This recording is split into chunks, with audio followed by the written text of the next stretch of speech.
तो भाई लोग कैसे हो। आज मैं आप लोग के सामने लेके आया हूँ मामा भांचा और आलसी ब्राह्मण।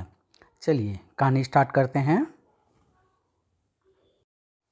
बहुत समय पहले की बात है। किसी गांव में एक ब्राह्मण रहता था। जैसा वह बुद्धू था वैसा ही आलसी, इसलिए लक्ष्मी उससे रुष्ट थी। पत्नी उससे ठीक उल्टी तेज तर्रार। एक दिन वह सोचने लगी, मैं कब तक कमा कर इसे खिलाऊं, इसे भी तो कुछ करना चाहिए। वह सुबह सवेरे ही तुनक कर ब्राह्मण से बोली, तुम्हारी गृहस्थी की गाड़ी मुझसे अब नहीं खींची जाती। तुम घर में बैठे मक्खियाँ मारो और मैं कमा कर तुम्हें खिलाऊं, यह अब मुझसे नहीं होगा। ब्राह्मण कुछ बोल पाता उससे पहले ही पत्नी आंख बबूला होते हुए आगे बोली, मैं पूछती हूँ यह कब तक चलेगा। कुछ कमाओ धमाओ, कुछ करो। ब्राह्मण रोते कलपते बोला, मैं ठहरा काला अक्षर भैंस बराबर, पूजा पाठ करा नहीं सकता, पूंजी भी पास नहीं कि रोजगार कर लूँ, जादू भी नहीं जानता कि गरीबी छू मंतर कर दूँ, न ही कहाँ करूँ तो क्या। ब्राह्मणी ने छूटते ही कहा, जादू की खूब याद दिलाई, जादू न सही ज्योतिषी ही बन जाओ। ज्योतिषी? हाँ ज्योतिषी। ज्योतिषी होने में क्या लगता है, ब्राह्मण तो हो ही। चंदन तिलक लगाओ, पोती पत्र रखो और भाग्य बाँचो।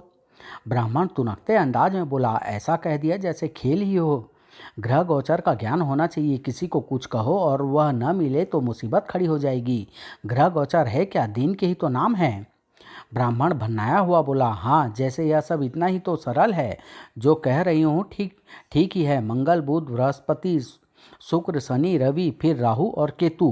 ब्राह्मण ने मुंह फिरा लिया, लेकिन ब्राह्मणी आगे बोली, मेरी बातें गौर से सुनो। धड़ हुआ राहु और सिर हुआ केतु। लगता है सारा ज्योतिषी तूने ही पढ़ रखा है। ब्राह्मणी ने समझाते हुए कहा मानो रही आता पता देने की बात, गांव वालों के भेद तो मैं बता दूंगी। श्री गणेश के लिए एक काम करो। ब्राह्मणी भेद भरी नजरों से देखती हुई बोली, मैं गांव के जाने माने लोगों की गायें खोलकर कहीं छोड़ आऊंगी। तुम सुबह पत्रा देखकर बता देना। पहले मैं तुम्हारे ज्योतिषी बन जाने की बातें गांव में फैला देती हूँ। ब्राह्मणी ने हुनर दिखा दिया। ब्राह्मण रास्ते पर एक पेड़ के नीचे बैठ गया। हे ईश्वर रक्षा करना। सुबह गांव के कई लोगों की गायें उनकी गौशाला में नहीं मिली। क्यों भाई, मेरी गाय तो नहीं दिखाई दी कहीं। मेरी गाय खुद गायब है, मैं क्या बताऊं। अभी वह आपस में बातें कर ही रहे थे कि तीसरा आदमी उनकी तरफ बढ़ते हुए बोला, क्या हुआ, कैसे कैसे परेशान हो, क्या बताएं भाई, गजब हो गया। सभी मिलकर इधर उधर गाय खोजते रहे पर वह नहीं मिली। हार कर वह एक पेड़ के नीचे खड़े हो गए। समझ में नहीं आता कहाँ खोजें, ऐसा पहले कभी नहीं हुआ। कुछ लोग और भी जमा हो गए। एक ने बताया, अपने गांव का ब्राह्मण ज्योतिषी हो गया है, क्यों ना उसे आजमाया जाए। अच्छा हाँ हाँ क्यों नहीं। 8-10 लोगों की भीड़ पेड़ के नीचे बैठे पंडित के पास पहुंची। उससे उन्होंने अपनी व्यथा बताई। पंडित ने आड़ी टेढ़ी रेखाएं खींची और बताया, तुम्हारी गाय तालाब के पास चल रही है, जाओ उन्हें ले आओ। अच्छा जी पंडित जी। वह दोनों व्यक्ति तालाब के पार पहुंचे और अपनी गाय को चरता देखकर खुशी से चहक उठे। वह रही हमारी गाय। वाह, पंडित जी का जवाब नहीं। वह अपनी गाय हाँक कर घर ले आए। गाय घर छोड़कर वे थाली में चढ़ावा और दक्षिणा लेकर पंडित के पास पहुंचे। वाह पंडित जी, आपका जवाब नहीं। हमारी गाय वहीं मिली जहां आपने बताया था। यह खबर पूरे गांव में फैल गई। हमारे पंडित जी तो बड़े पहुंचे हुए हैं। हाँ, उन्होंने ऐसा करिश्मा कर दिखाया कि पूछो मत। एक दो दिन ही बीते थे कि एक धोबी का गधा खो गया। ढूंढ ढूंढ कर वह परेशान हो गया। हे भगवान, अब उसे कहाँ ढूंढूं, अगर वह नहीं मिला तो मैं क्या करूँगा। धोबी की बीवी ने उसे समझाया।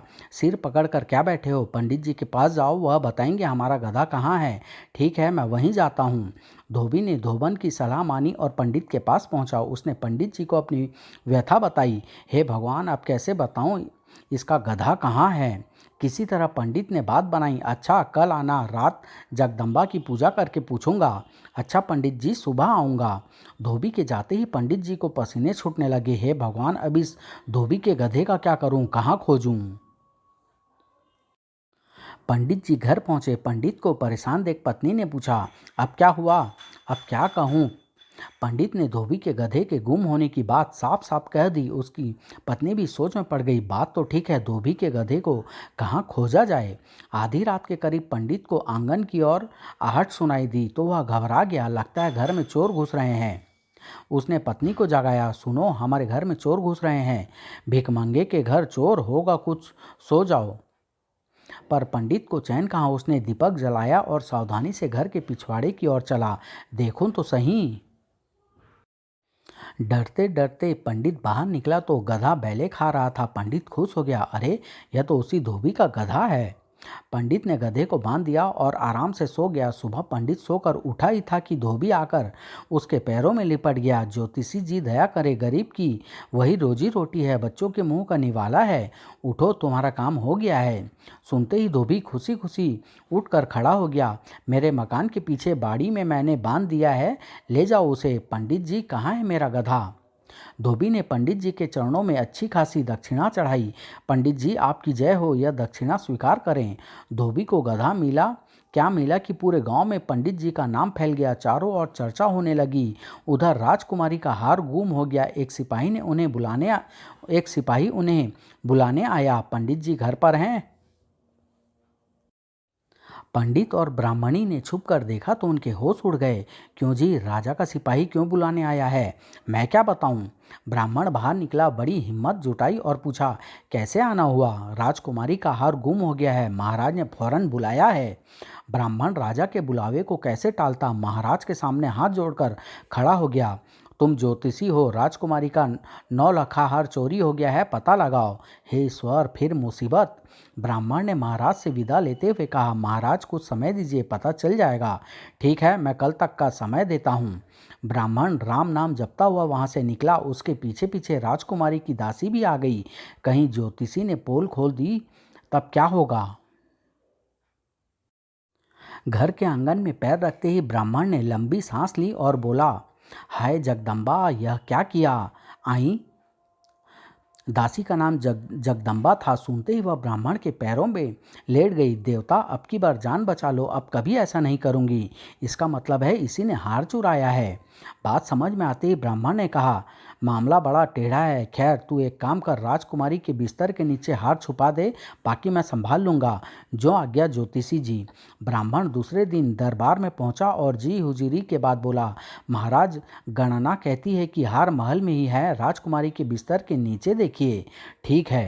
राजकुमारी के बिस्तर को जैसे ही उठाया गया, हार मिल गया। अरे, यह रहा हार। हार मिल गया। महाराज को खबर मिली तो वह खुश हो उठे। ज्योतिषी, तुमने तो कमाल कर दिखाया, राजकुमारी का हार मिल गया। धन्यवाद महाराज। महाराज ने ज्योतिषी को ढेर सारा धन दिया और ब्राह्मण विदा हुआ। जान बची और लाखों पाए। एक दरबारी ने महाराज के कान भरे, महाराज, वह ब्राह्मण तो बड़ा महामूर्ख है, ब्राह्मण होते हुए भी कुछ नहीं जानता, यह तो उसकी ठगी है, वह ढोंगी है। अच्छा? फिर भी महाराज ने कहा, मगर उसने जिसको जो बताया वह सच निकला।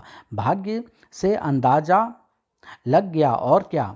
महाराज सोच में पड़ गए। चुगलखोर ने बात आगे बढ़ाई, महाराज आप मुट्ठी में कुछ रख लें, फिर उससे पूछें, अगर बता दे तो फिर मेरा जो चाहे कीजिए। राजा ने सोचा, आजमाने में क्या बुराई है। दरबार भरा था। महाराज ने ब्राह्मण को बुलाया। उन्होंने मुट्ठी बंद कर रखी थी। उन्होंने पूछा, बताओ मेरी मुट्ठी में क्या है? नहीं बता सके तो बुरी गद बनाकर छोड़ूंगा।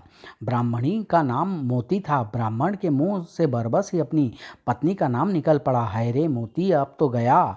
आई। मोती शब्द सुनते ही महाराज ने मुट्ठी खोल दी और हथेली पर मोती चमकने लगा। वाह ज्योतिषी महाराज, मान गए आपको, वाकई मेरी मुट्ठी में मोती है। महाराज ने खुश होकर ब्राह्मण को ढेर सारा सोना चांदी दिया। वह वापस घर आया। उसकी पत्नी भी खुश हो उठी। वाह, इसे कहते हैं कमाई। अब हमारे पास क्या नहीं है, पर अब मैं यह खतरे का खेल अब नहीं खेलूंगा। पत्नी की समझ में बात आई। उसने पूरे गांव में हवा उड़ा दी। ब्राह्मण देवता बहुत पढ़ने और पूजा पाठ करने से विक्षिप्त हो गए हैं। राम राम, यह तो बहुत बुरा हुआ। जब यह खबर महाराज को पहुंची तो उन्होंने ब्राह्मण को बुलाया। ब्राह्मण अजीब अजीब हरकतें करने लगा। उसने महाराज को पकड़कर सिंहासन से खींच लिया। अरे कोई बचाओ। इधर ब्राह्मण ने महाराज को पकड़कर खींचा, उधर भूकंप आया और एक बड़ा पत्थर महाराज के सिंहासन पर आ गिरा। महाराज बाल बाल बचे। वाह, पागल होकर भी ज्योतिषी ने मुझे बचा लिया, नहीं तो आज मेरा अंत हो जाता। महाराज ने उसे और भी धन देकर विदा किया। ब्राह्मण धन लेकर नाश्ता गाता घर वापस पहुंचा। वाह, यह भी खूब रही, पर अब मैं कुछ नहीं करूँगा। समाप्त।